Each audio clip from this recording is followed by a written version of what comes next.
Head kuulajad, vaatajad, tere tulemast tagasi, Assetbiz on teie ees. Viin läbi täna sellise analüüsi, mis peaks teile andma kergema ülevaate eelseisvatest turuliikumistest.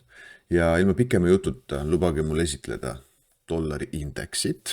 Dollari indeks on siis üpris hea indikaator näitamaks meile, mis siis finantsturgudel tulemas on. Ja nagu te näete, siis dollari indeks on praeguseks siis langenud oluliselt, et kui meil on 6 aja graafik, siis ma panen selle graafiku nädala graafiku peale ja me näeme, et viimasel ajal, ehk siis 2025 suvest on siis dollar oluliselt langenud. Ja meil on tegelikult olemas siin selline muster nagu ABC. Ja see on väga oluline indikaator, mis tähendab seda, et kui me teeme ABC mustri ja selle külge tuleb korrektsioon, siis on võimalik, et me saame päris tugeva alla liikumise dollari indeksi suhtes. Mulle paistab, et meil on tegemist siin C-lainega, ehk siis kui me suures pildis vaatame, eeldan, et selle impulsi vastu, mis siin on, tuleb meile järgmine impulss, mis viib siis dollari oluliselt madalamale.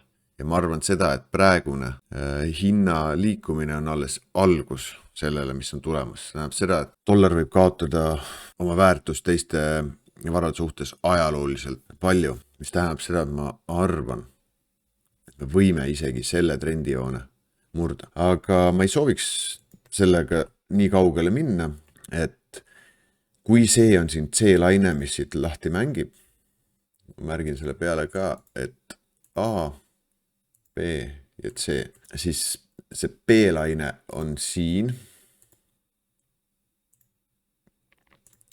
ehk siis kolmelaineline B ja nüüd tuleb siis alla C.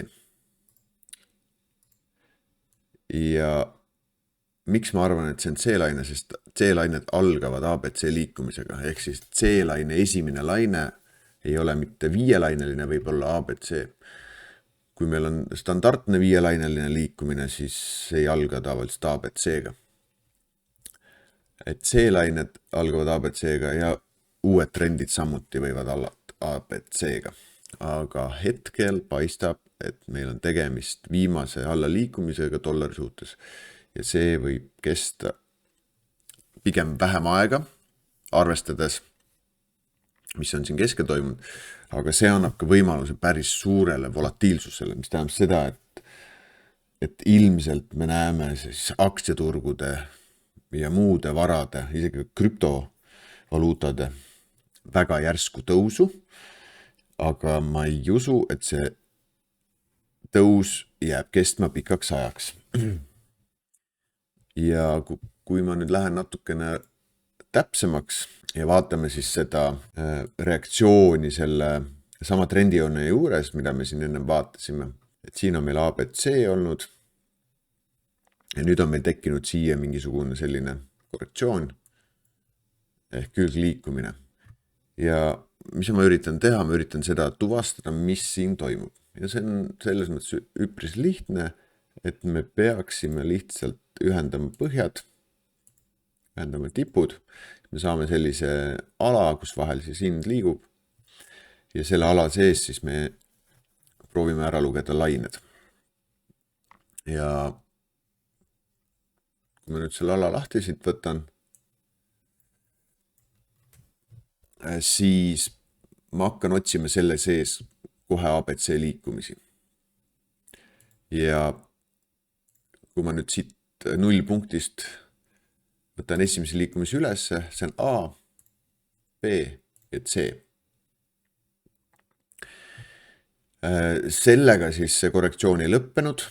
Paistab, et siia otsa on tulnud uus ABC, mis võib olla ka X-laine, aga igal juhul kolmelaineline ta on ja teravad C alla. Et märgime ka siia peale A, B ja C, mis tähendab seda, et üks aste kõrgemas pildis on meil siis praeguseks hetkeks valmis kolmelaineline A, kolmelaineline B ja hetkel on meil pooliks siis eeldatavasti C-laine ülesse, mis on oma 1-2 ära teinud ja edasi siis võiks tõusta see ülesse. Ehk see peaks siis tulema siit 5-laineline C.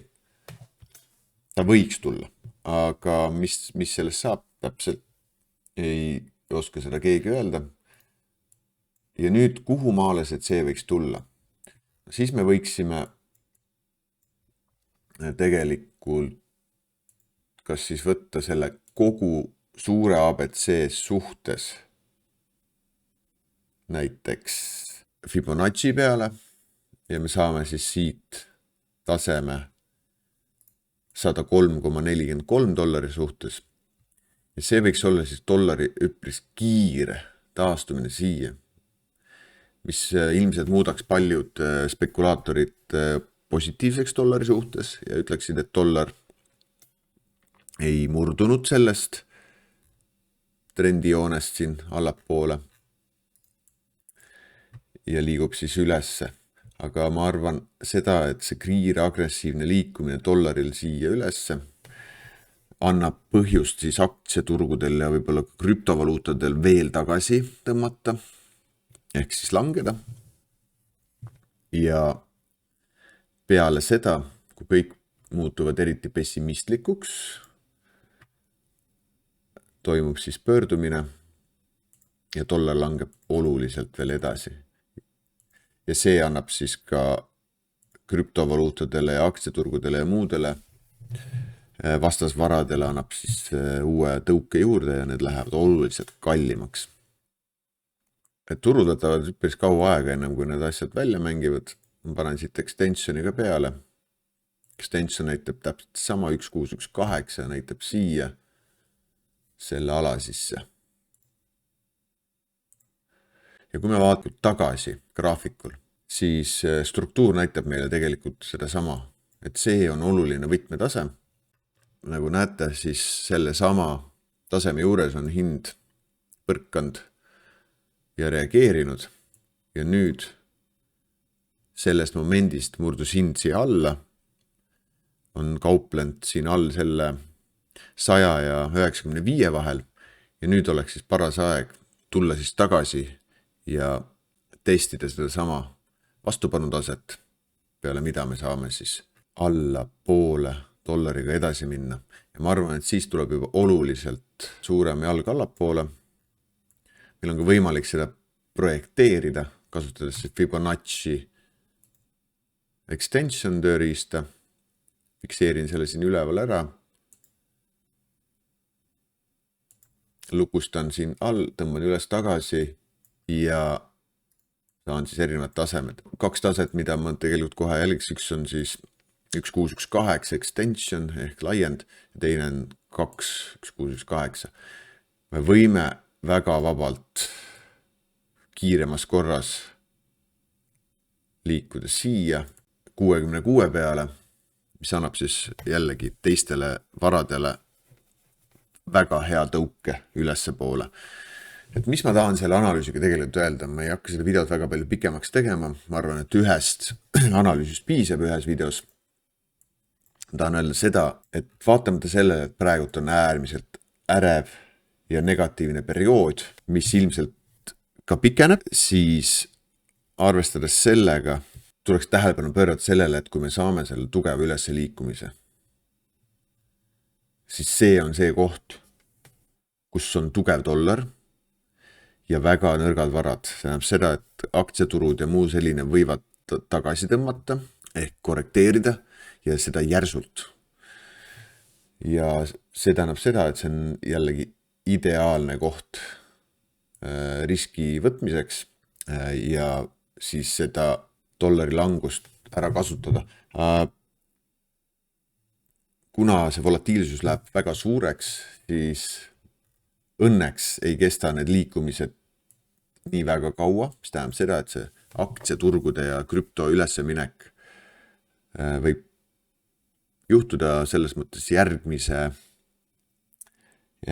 poolaasta vältel ja ma usun, et siis võib-olla ülejärgmine aasta ka, et kui me seal 2026 teine pool hakkab niisugune tõsisem dollari langus näiteks pihta, siis ilmselt see kestab kuni siis 2027 aastani kindlasti.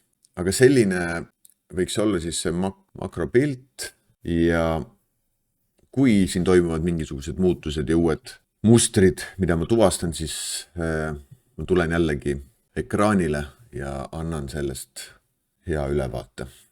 Seniks kõike paremat, edukat kauplemist, edukat investeerimist ja kohtumiseni juba järgmises osas.